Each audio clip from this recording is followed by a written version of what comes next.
restons dans le département des Alpes de Haute-Provence, après le canton de Seine. Voilà le canton de Manosque 2 avec réunis sur notre plateau. Monsieur Galtier, bonjour. Vous êtes candidat avec Madame Sardella pour les Républicains. Monsieur Raymondeau, bonjour Monsieur Raymondeau, vous êtes candidat avec Madame Vanuxen pour la liste Debout la France. Merci d'avoir accepté notre invitation. Monsieur Bernard Diguet, candidat avec Madame Dominique Alluneau, qui devait être présent, il a été empêché par un problème médical. Monsieur Laurent Guidon, bonsoir, vous êtes candidat avec Isabelle Cessé pour l'Union à gauche avec les écologistes. Enfin, Madame Fontaine-Daumézel. Bonsoir madame, bonsoir. Vous êtes candidate avec monsieur Fantova pour le Parti socialiste. Union à gauche, pas complètement. Hein. Ben non. Voilà. Pourquoi ? C'est bien dommage. Vous avez une réponse quand même, parce que je poserai la même question à madame Fontaine-Daumézel, mais... Je pense que si on se réunit autour, d'abord pour des idées, pour des convictions, ça doit primer surtout, je pense, davantage que sur la représentation. Voilà, c'est mon opinion. Madame Daumézel, vous êtes sur la même opinion que monsieur Guidon ? On a 5 listes au premier tour. C'est assez classique et, sur ce canton. Deux listes de gauche, on est habitué sur ce canton. Et un rassemblement, on se retrouve très souvent au deuxième tour. Alors, on a le sentiment que dans ce département, tout le monde se retrouve, quelles que soient les couleurs politiques, et c'est le cas dans la façon dont fonctionne l'exécutif actuel au Conseil départemental. Vous êtes sur cette ligne, monsieur Galtier ?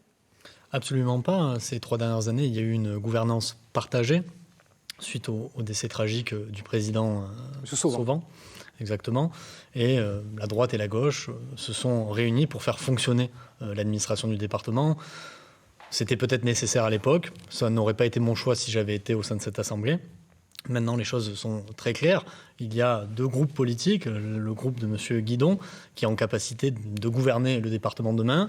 Le groupe liste Avenir 04, la réunion de la droite, du centre et de la société civile.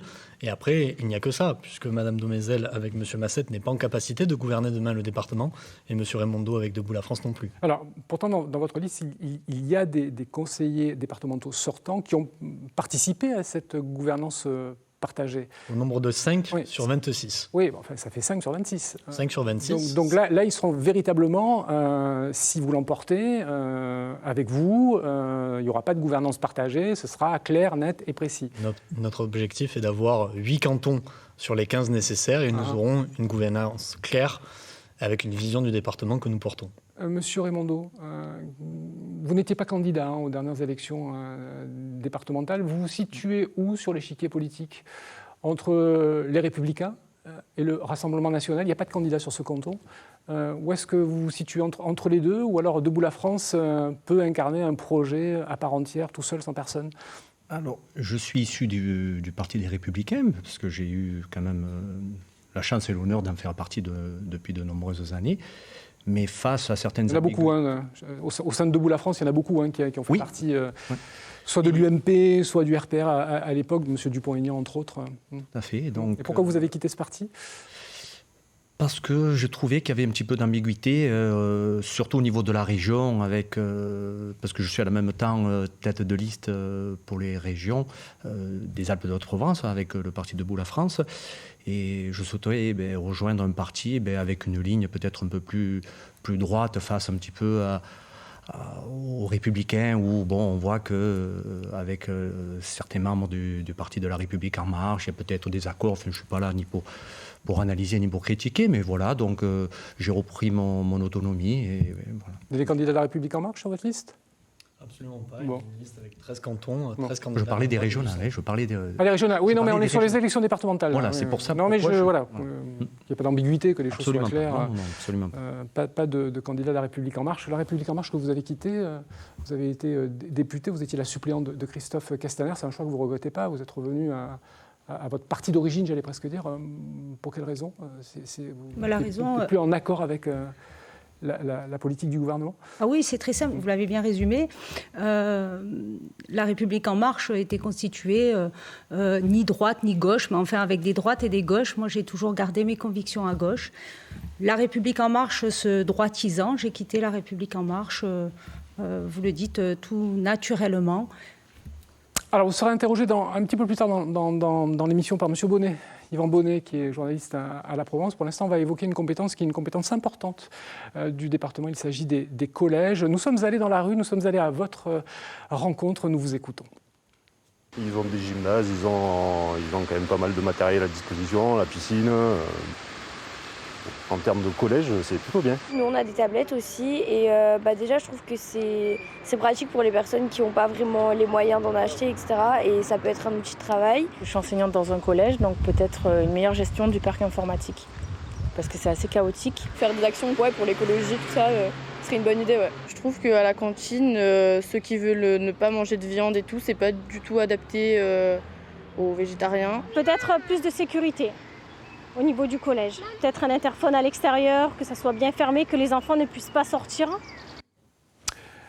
Plutôt à mettre au crédit de René Massette, le bilan est plutôt pas mauvais. Il y a 24 lycées dans le département des Alpes de... collège.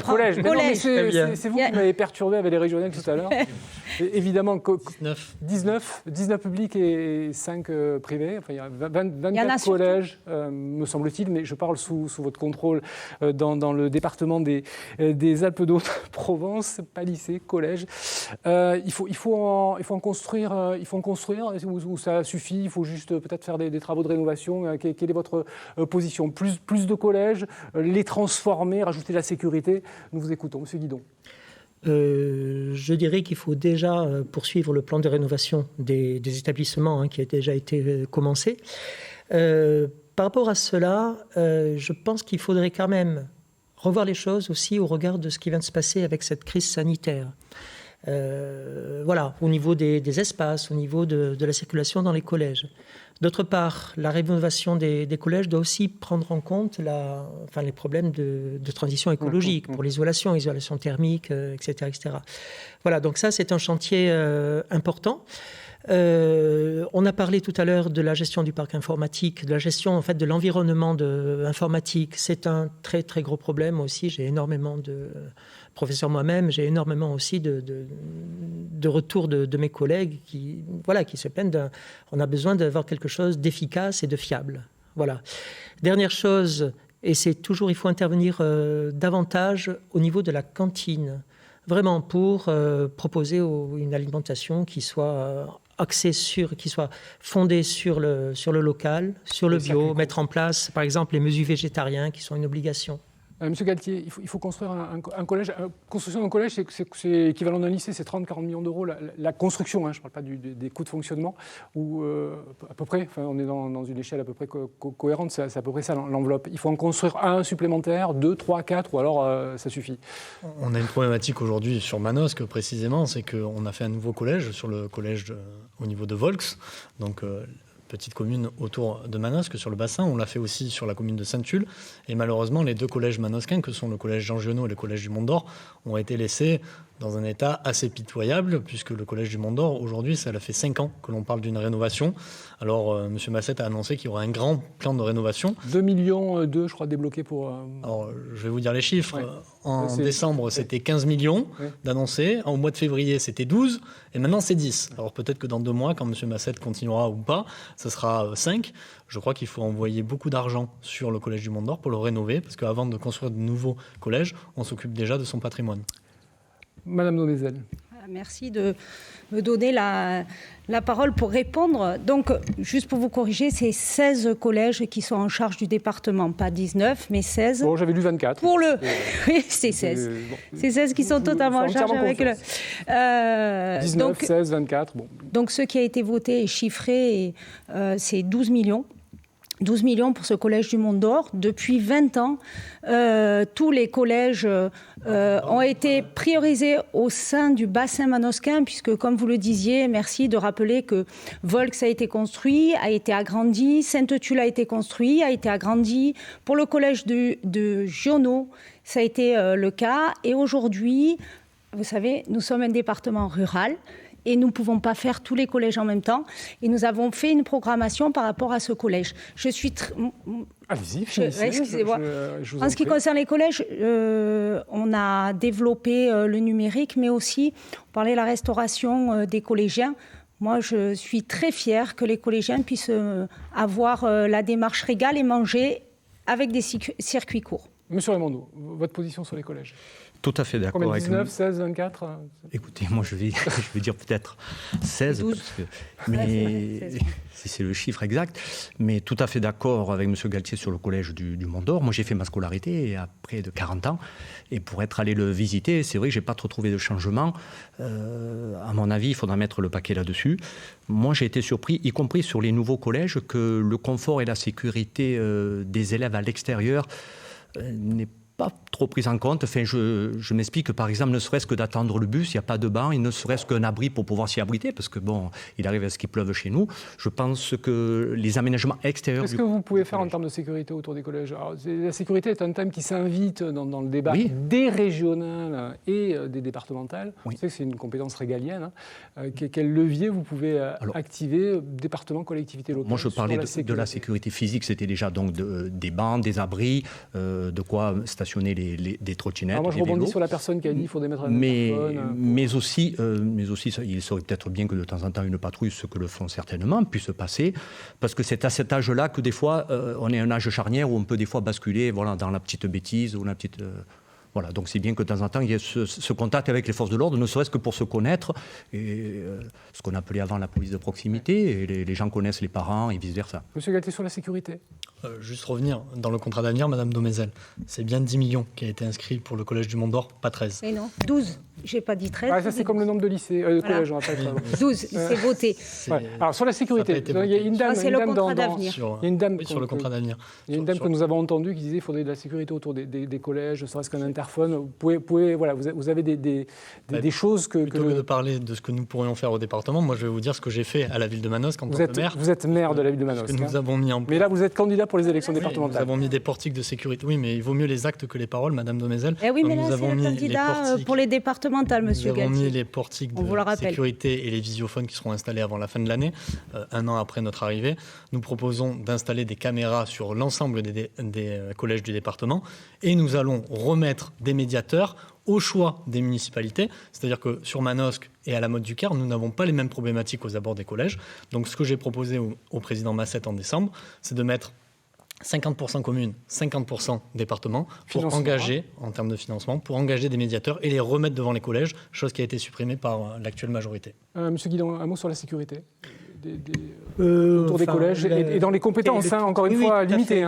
Donc c'est pour ça, honnêtement, le tout caméra, ça rime à rien. Ça rime à rien.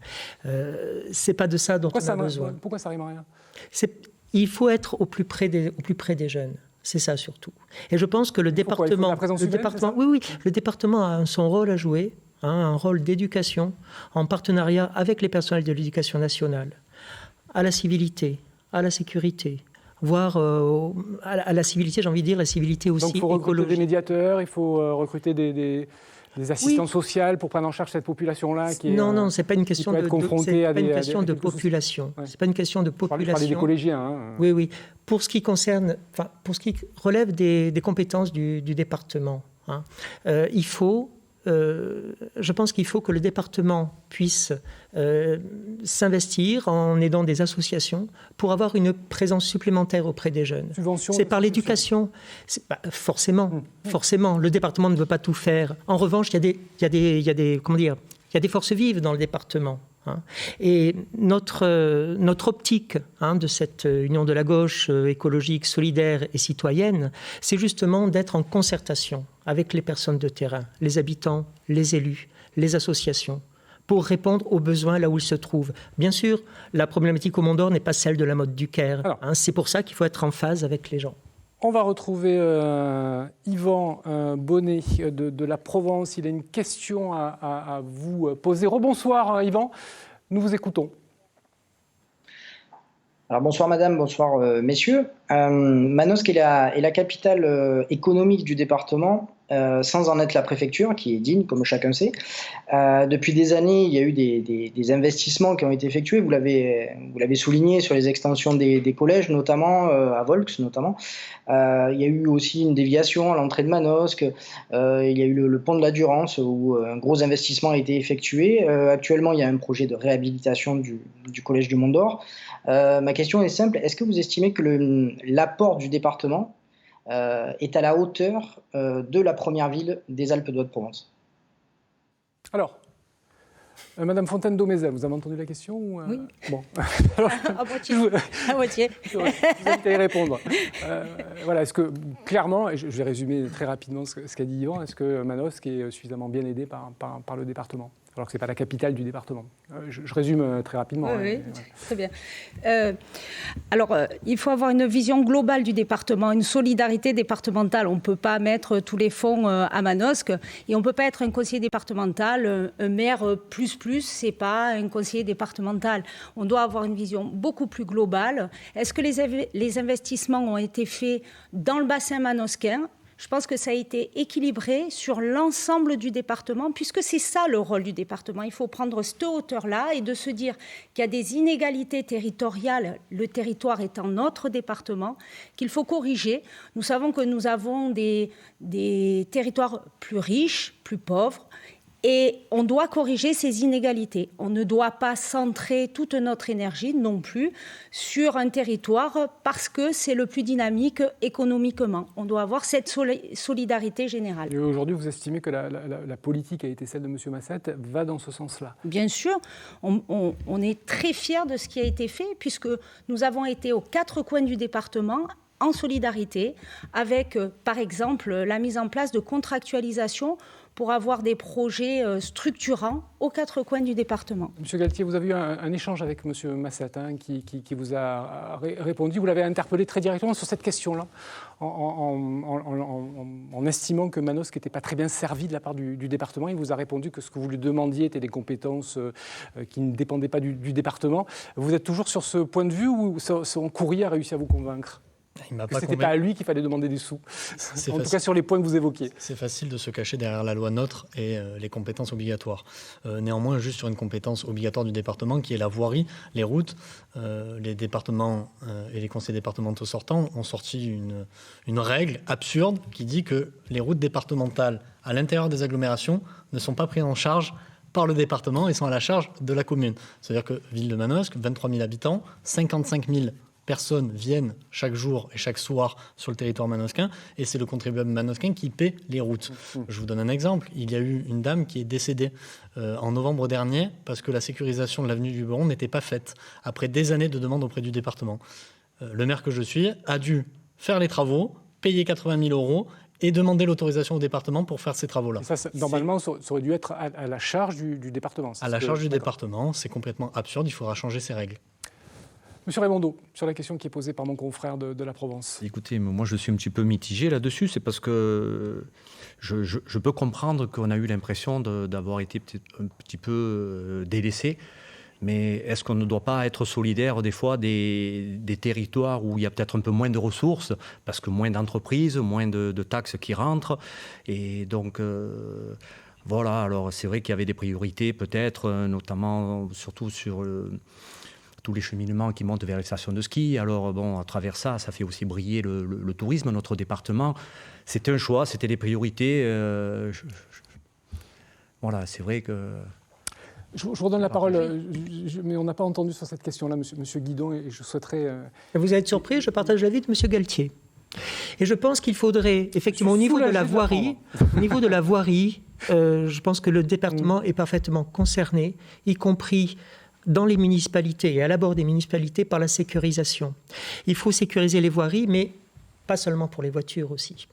Il s'agit de les sécuriser pour les piétons, pour les vélos, Concrètement, je pense qu'un schéma cyclable entre Manosque et Volx est une évidence. Permettez-moi de revenir sur par exemple. C'est un exemple. Permettez-moi de revenir sur la question qui était posée par Yvan. C'était est-ce que, à votre avis, Manosque est moins privilégié, c'est-à-dire moins financé, compétences collectivités territoriales que des villes comme Digne, Sisteron ou autres? C'est ça l'objet de la question. Donc, quel est votre avis là-dessus? Écoutez, je ne suis pas aux affaires. Je n'ai pas pénétré encore dans les arcanes du budget. Il me paraît évident que le conseil départemental doit prendre en compte tout le département. Et comme je disais tout à l'heure, notre ambition, de l'Union de la gauche, si on est élu, si on a la majorité, c'est effectivement de prendre en compte toutes les situations particulières. Madame Daumézel. Je voulais juste rajouter à la question d'Yvan Bonnet qui centralise évidemment l'énergie économique autour de Manosque. Nous pensons réellement que nous sommes un département rural et qu'on doit se tourner sur l'ensemble du territoire des Alpes de Haute-Provence.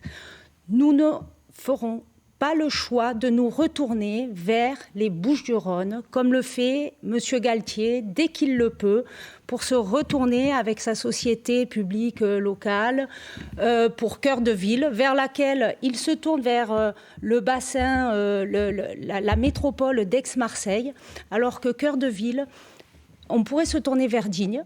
Cette société aurait pu être montée sur Digne. On sait qu'on a besoin de cette solidarité territoriale des Alpes de Haute-Provence. Monsieur Galtier, oui, évidemment, vous allez avoir tout le loisir de répondre.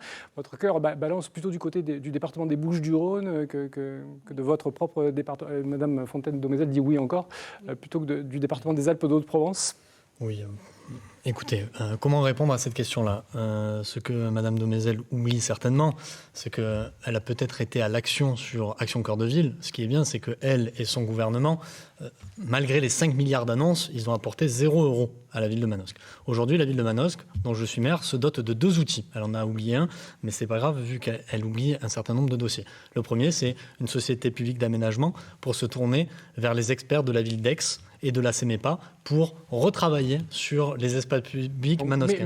Mais néanmoins, Marseille, Aix-Marseille-Provence. Mais néanmoins, Madame Daumézel, laissez-moi terminer, soyez un peu polie s'il vous plaît. Néanmoins, nous allons aussi créer une société d'économie mixte avec la ville de Digne-les-Bains. Vous pouvez demander à Madame Granet. Et elle sera aussi composée de la CCI des Alpes de Haute-Provence, de H2P, pour travailler à la fois sur le logement et travailler à la fois sur le commerce. Je ne me tourne en aucun cas vers le département des Bouches-du-Rhône, mais par contre, je vais chercher la compétence là où elle est. Et quand on en a besoin, oui, il faut savoir se tourner vers les autres. Il ne faut pas être raciste et se regarder le nombril tous les matins. Alors, il reste 5 minutes d'émission et je voudrais vraiment qu'on aborde. Alors, évidemment, ça va être très, très rapide, mais la question du social. Augmentation des dépenses sociales de 7% à l'échelle du département. Des Alpes de Haute-Provence à cause évidemment de la crise et le nombre des allocataires du RSA qui a augmenté. Est-ce que, à votre avis, c'était des dépenses nécessaires et est-ce qu'il fallait dépenser plus pour aider des gens qui peut-être se sont retrouvés dans une situation de grande précarité? Monsieur Guidon. Je vous répondrai que bien évidemment. Bonne chose. Bien évidemment. Conseil départemental, qui est chef de file dans les questions sociales, se doit de ne laisser personne sur le carreau. Voilà. Donc, au contraire, il s'agit aussi de... je crois même qu'il faut marquer cette action et la renforcer. Nous prévoyons, nous envisageons de créer ce qu'on pourrait appeler un RSA jeune. Il y a énormément de jeunes de 18-25 ans qui passent entre les mailles du filet. La garantie jeune n'aide pas complètement. Je voudrais ajouter aussi que, pour moi, la question, ce n'est pas simplement de distribuer de l'argent à tout va, je vais très vite, mais c'est aussi de travailler sur l'accompagnement des personnes. Et c'est ça la priorité pour le département. Madame Daumézel-Fontaine, voilà, cette augmentation de 7%, c'était justifié par rapport à cette crise sanitaire qui effectivement a impacté beaucoup de personnes, les jeunes, les personnes âgées, mais pas que. Bien sûr, c'était une dépense qui était obligatoire. On se doit d'accompagner les gens qui sont en situation de précarité et les accompagner. Personnellement, un vendredi sur 2, je reçois les bénéficiaires du RSA pour les accompagner. Il y a tout un système avec le département qui accompagne. Quand vous parlez des jeunes entre 18 ans, si, monsieur Guidon, il faut venir voir, on a des travailleurs sociaux. En ce qui concerne cet accompagnement, c'est un accompagnement global qui permet évidemment d'aller vers l'emploi, c'est notre but, mais nous savons aussi que ce sont des personnes qui sont dans la précarité, et quand on connaît la précarité, on sait combien l'accompagnement peut être compliqué. Monsieur Gatti, il y a des choix qui sont faits, une augmentation sur un budget qui, lui, n'est pas extensible, c'est forcément soit creuser la dette, soit c'est impacter les investissements. Quelle est votre position par rapport à ça? C'est le quoi qu'il en coûte, surtout lorsqu'on est confronté à une crise sanitaire comme celle que nous sommes en train de vivre, ou alors il faut être toujours et encore rigoureux en ce qui concerne le respect du budget qui est celui du département? Déjà, dans l'aide à la personne, ce que je peux vous dire, c'est que, par exemple, la ville de Manosque, nous, on vient d'augmenter de 50% les subventions aux associations solidaires. Néanmoins, ce que l'on croit, nous, c'est qu'aujourd'hui, il y a 4500 bénéficiaires du RSA dans le département. Il faut baisser ce chiffre à 3000. C'est l'objectif à la fin du mandat des 7 années dont les citoyens que les citoyens vont nous donner. C'est 1500 personnes en moins. On veut les travailler différemment. C'est-à-dire qu'aujourd'hui, une personne au RSA, elle n'a pas la possibilité d'aller dans les associations. Aujourd'hui, les associations sont en difficulté parce qu'il n'y a plus de bénévoles. Nous allons proposer, en lien avec les conseillers départementaux de chaque canton, que les bénéficiaires du RSA puissent aller donner entre 5 et 10 heures de leur temps pour remettre un pied à l'étrier, pour remettre du lien social, se lever le matin et dire qu'on est utile à la société. Très rapidement, le RSA à titre expérimental pour les jeunes, vous êtes pour, contre ? Je suis contre parce que ce n'est pas finançable. Monsieur Raimondo ? Eh bien, écoutez, nous, au sein de Debout la France, nous, c'est l'humain avant tout. Je trouve que des fois, certains conseils départementaux ont pensé peut-être beaucoup trop à des grosses structures qui sont difficiles souvent à entretenir. Il faut y mettre du personnel dedans. Et alors qu'on a pu laisser des fois des anciens un petit peu de côté. Donc nous, c'est se recentrer sur l'humain, notamment sur nos aînés qui ont souffert de cette crise sanitaire, en les aidant à rester le plus longtemps chez eux, dans de meilleures conditions possibles, ou aider leurs enfants à pouvoir les garder. D'aider les jeunes. Moi, je souhaiterais proposer de récompenser les collégiens qui ont leur brevet des collèges. C'est symbolique, mais un petit chèque cadeau, loisirs et culture, de manière à pouvoir s'ouvrir à la culture. Vous l'avez financé, le RSA, à titre expérimental, très rapidement. Ça a été financé dans d'autres collectivités locales, dans d'autres départements. Politique de Lyon, c'est faisable. Pour ou contre ce RSA à titre expérimental, c'est un sujet qui est revenu régulièrement. Je crois sincèrement qu'on ne doit pas laisser les jeunes entre 18 ans et 25 ans dans la précarité. Par contre, ce qui est important, c'est de les accompagner. Merci beaucoup. Merci à tous les quatre d'être venus sur notre plateau. Le QR code qui va... Non, c'est de ce côté qui va... Non, c'est de ce côté, voilà. Non, c'est de ce côté, voilà, je vais y arriver. Qui va apparaître sur votre écran. Vous approchez votre portable et vous aurez un résumé de ce débat. Merci de votre fidélité. Vous allez voir l'ensemble des candidats qui se présentent dans ce canton Manosque 2 aux élections départementales. Merci beaucoup de votre fidélité. Très bonne nuit avec nous sur France 3.